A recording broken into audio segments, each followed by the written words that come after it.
Consider this before viewing Conquerors, Alexander the Great. What do you know about Alexander the Great? What made him such a great leader? As you watch the program, think about the concept of strong leadership and identify Alexander's personality traits, strategic abilities, and leadership methods that justify this label.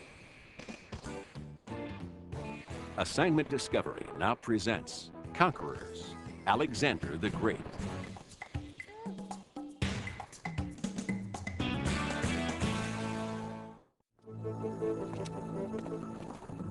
Out of the wilds of ancient Greece, a magnificent empire arose, the heroic vision of one man.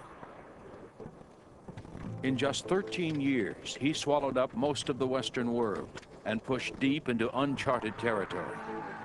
He crushed the mightiest powers on earth and was hailed a king, an emperor, even a god. The first true conqueror, Alexander the Great, paved the road to glory.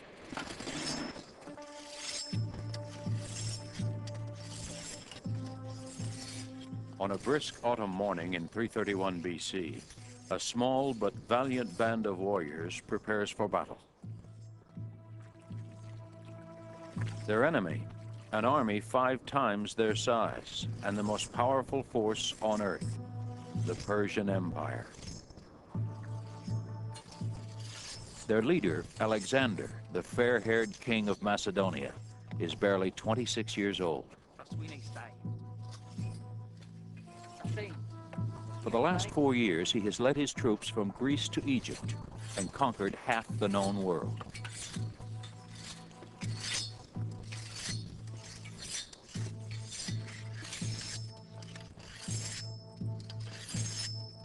But today, his men are uneasy. Already tired and homesick after a 2,000-mile crusade, they now face staggering odds. Still, Alexander is convinced this will be their finest hour. "You are Macedonians," he cries, "protected by Zeus."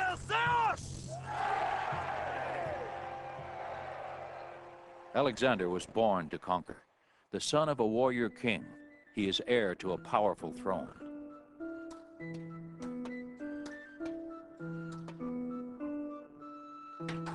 His father, Philip of Macedon, was the first to unite Greece's fiercely independent city-states after a century of bitter infighting.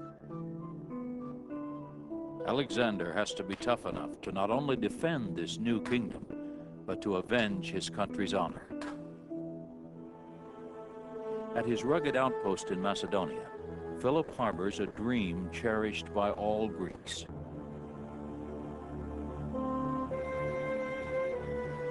Across the Aegean Sea in Anatolia, now modern Turkey, the long-despised Persian Empire occupies several revered Greek cities, including the birthplaces of Aesop, Pythagoras, and Homer. Philip is determined to punish the Persians for their invasion of Greece 150 years earlier by driving them out. With such ambitions, a father must forge in his son a spirit as strong as iron.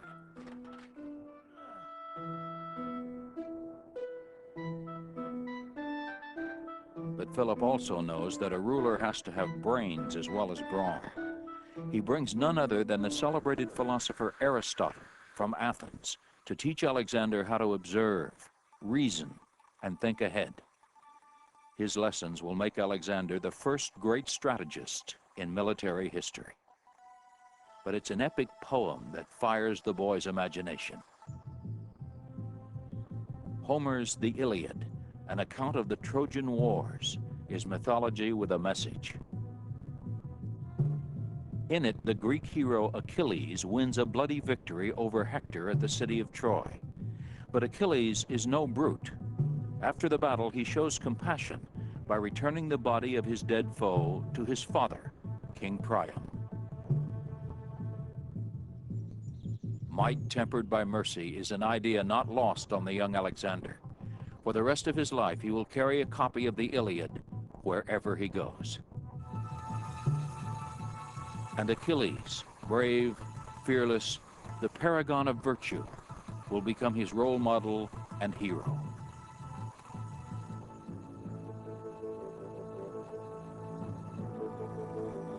By the time he's 20, Alexander has already gone with his father on several campaigns to strengthen Macedonian rule over the rest of Greece. Along the way, he's learned to command the movements and the respect of the men. With a promising young general at his side and a united kingdom behind him, Philip is now ready to attack Persia, an empire 40 times larger than his own. While an advance guard sets sail for Anatolia, Philip stays behind to attend the wedding of his daughter, a union that will ensure peace with a neighboring kingdom.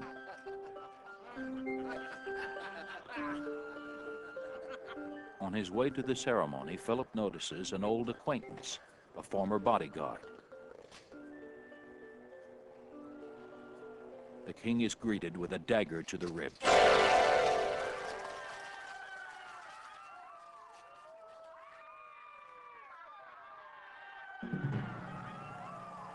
Quickly, soldiers surround the young prince to protect him.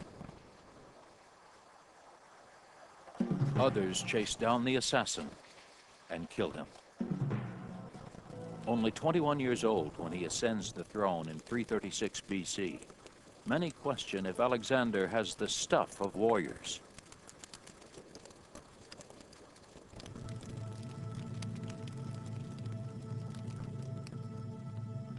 But when a false rumor sweeps through Greece that he's been killed, it ignites a revolt against the new Macedonian ruler. As a warning to other Greeks, Alexander marches south to Thebes, the hotbed of the rebellion. There he strikes ruthlessly. The news spreads quickly. Alexander's conquest even reaches the oracle at Delphi, who declares him invincible. By the time Alexander arrives in Athens, no one dares oppose him. But instead of punishing his enemies, he offers them a proposition. If all of Greece will band together and provide him with soldiers, ships, and supplies, he will fulfill their dream and launch a war to liberate the Greek cities in Anatolia, occupied by the Persians.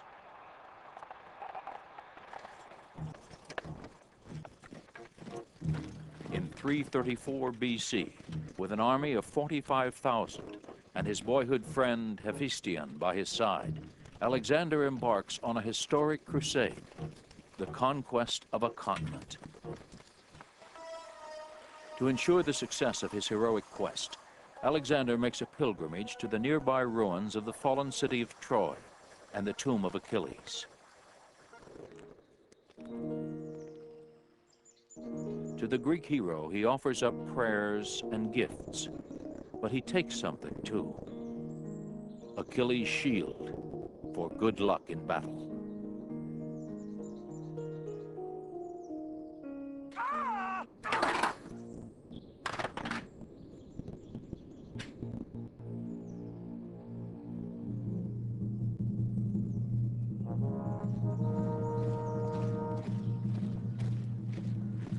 His first chance to brandish it comes unexpectedly soon. At the river Granicus, he spies the army of a local governor, 40,000 Persian troops. Fighting shoulder to shoulder with his men, Alexander plunges into the thick of the battle. An enemy axe even splits his helmet in two, but the Persians suffer far worse.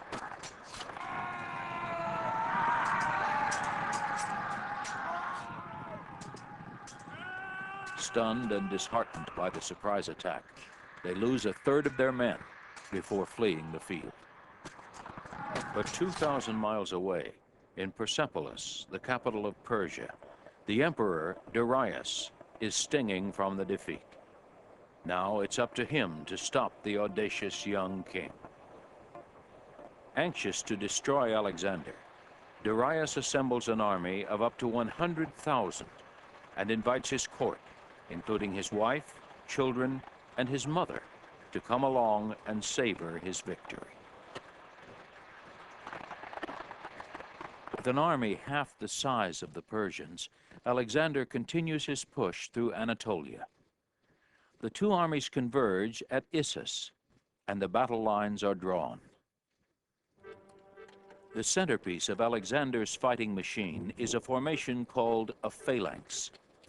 In tightly knit blocks, foot soldiers wield 18-foot lances tipped in bronze, called sarissas.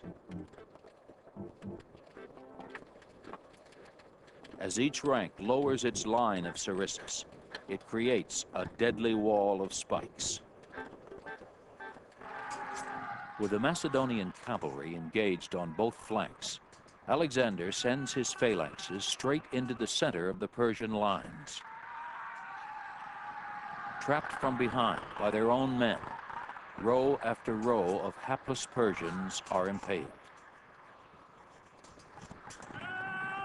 Their lines fall in bloody ribbons before the Macedonian onslaught.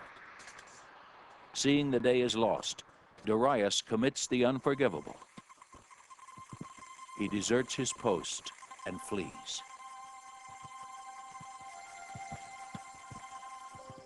But the field is not the only thing the Persian king abandons. His family has also been left behind. His wife and mother throw themselves at the mercy of their conqueror, but they mistake the taller Hephaestion for the king. Alexander takes pity on the mother. He offers her a place in his entourage. In the days ahead, she personally takes charge of his food and comfort and becomes one of his most loyal subjects.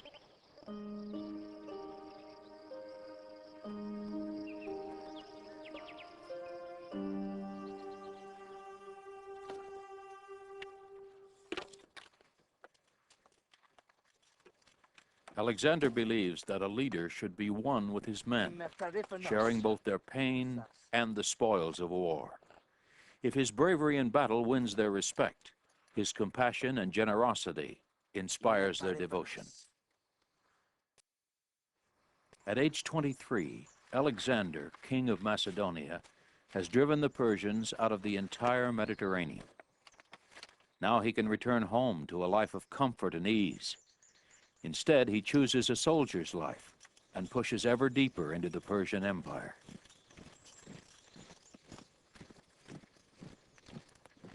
After the battle at Issus, Alexander traveled 500 miles along the coast, through Palestine, across the desert, and is now poised to take Egypt. Sailing down the Nile, he gazes upon a civilization that is already 2,000 years old. Linked by years of Persian oppression, Greece and Egypt are at last united under a single sovereign.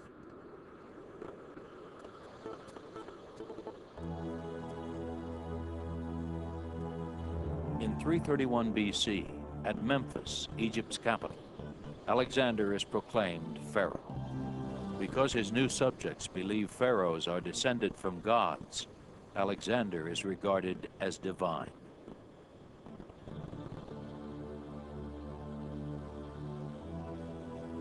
But Alexander has other, more practical ambitions.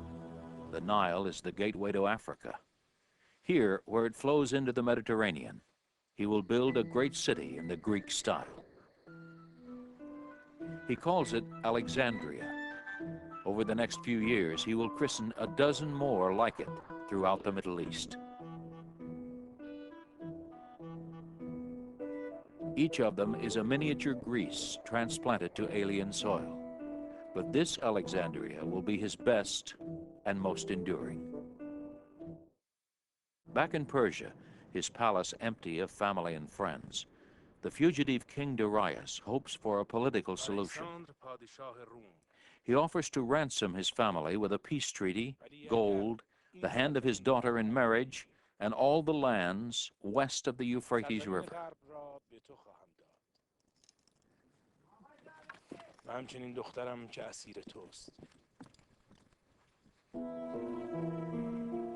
His offer is generous. The Greeks can return home conquering heroes with an empire stretching from the Balkans to Libya and as far east as the Euphrates. One of Alexander's most experienced generals, Parmenion, is delighted by the terms. "If I was Alexander," he urges, "I would accept the truce and end the war without further risk." "So would I," Alexander scoffs, "if I was Parmenion."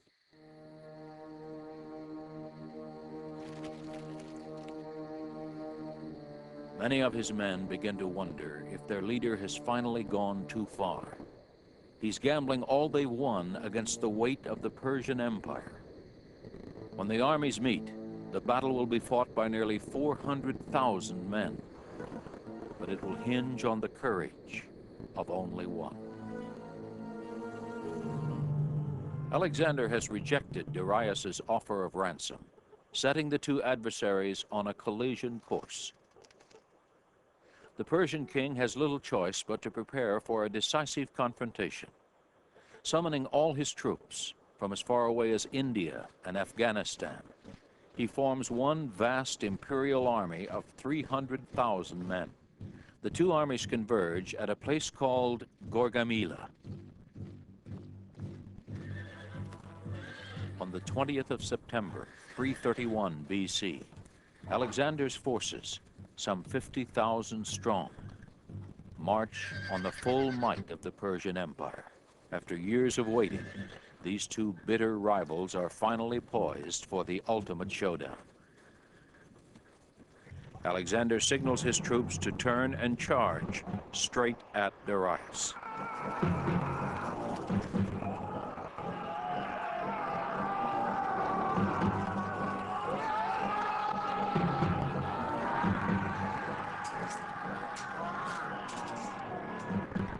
Realizing that he is in grave danger, Darius once again loses his nerve.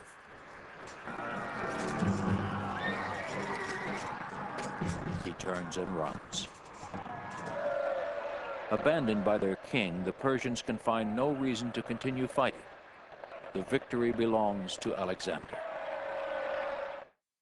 In the weeks following Gaugamela, Alexander marches to Babylon, then deep into Persia, to the great fortress city of Persepolis. At last he stands at the very heart of the empire that for more than a century has kept the Mediterranean under its yoke. But the civilization the Greeks scorn as barbaric is actually more advanced and sophisticated than their own. Before their eyes glitter magnificent palaces, ornate statuary, and gold. In Persepolis alone, Alexander reaps 120,000 talents of gold. In today's terms, about $60 billion. He gives much of it to his generals and the soldiers who marched with him all the way from Macedonia.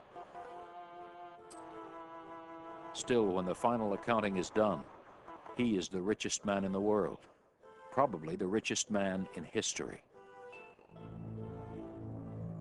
After 4 long years of campaigning, his troops are eager to go home. Fabulously wealthy, they will be celebrated heroes in Greece. But Alexander has unfinished business. Besides, his Persian empire stretches as far to the east as it does to the west. He wants to lay claim to the rest of what is rightfully his.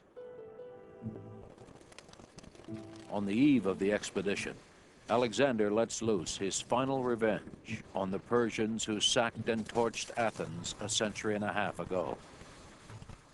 His men set the palaces and great halls of Persepolis ablaze, reducing to ruins one of the architectural wonders of the ancient world. Alexander's conquest goes far beyond subjugation. He intends to colonize the East. Using the vast resources of his treasury, he builds 10 cities throughout Persia, Afghanistan, Turkestan, and India. In each, he leaves contingents of his entourage, planting seeds of Greek civilization thousands of miles from the Aegean Sea. His troops, now some 100,000 strong, meet little resistance. With no maps to guide them, the Macedonians are blind to the vastness that lies before them. Beyond the jungle awaits the unknown.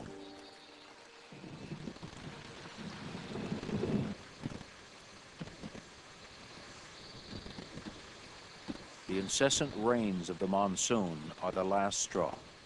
They refuse to go further.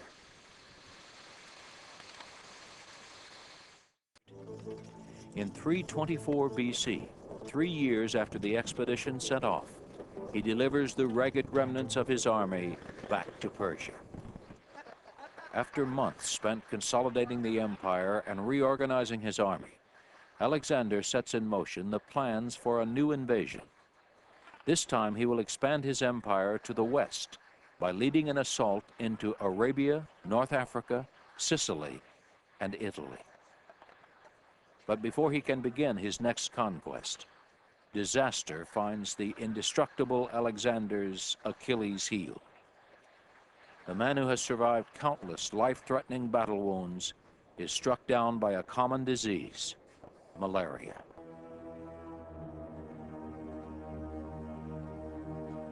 For days, between bouts of pain and a soaring temperature, Alexander meets with his generals to discuss plans for the invasion of Arabia. But as the end draws near, his men break down and weep. As Alexander's officers file past, each asks, "Who do you give the empire to?"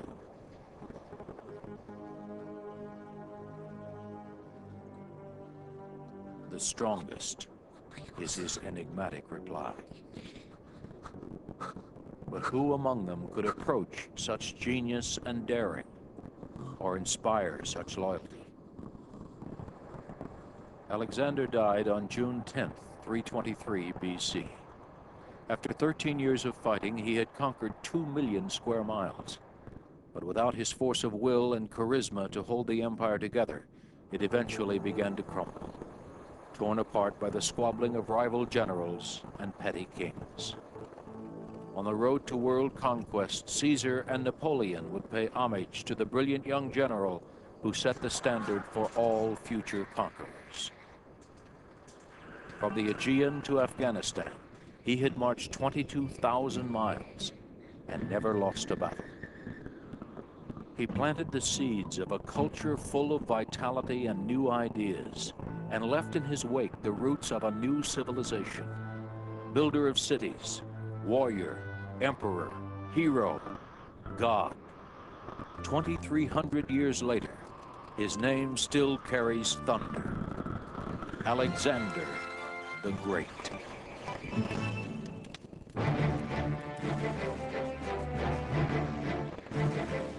Keep watching. Discussion topics and activity and resources for conquerors, Alexander the Great, are up next on Assignment Discovery.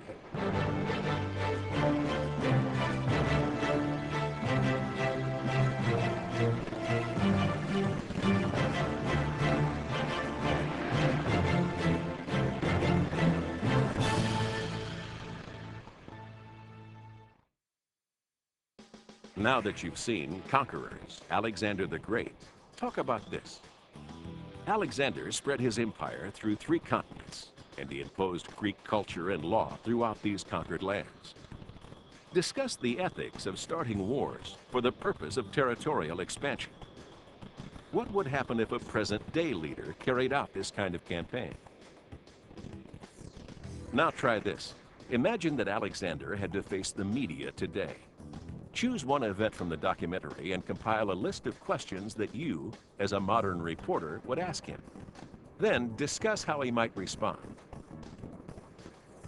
For videos, CD-ROMs, lesson plans, and teacher resources on this topic and more, log on to discoveryschool.com. To learn more, Assignment Discovery suggests In the Footsteps of Alexander the Great by Michael Wood. The preceding program is part of Cable in the Classroom, a free service of the cable communications industry and your local cable company.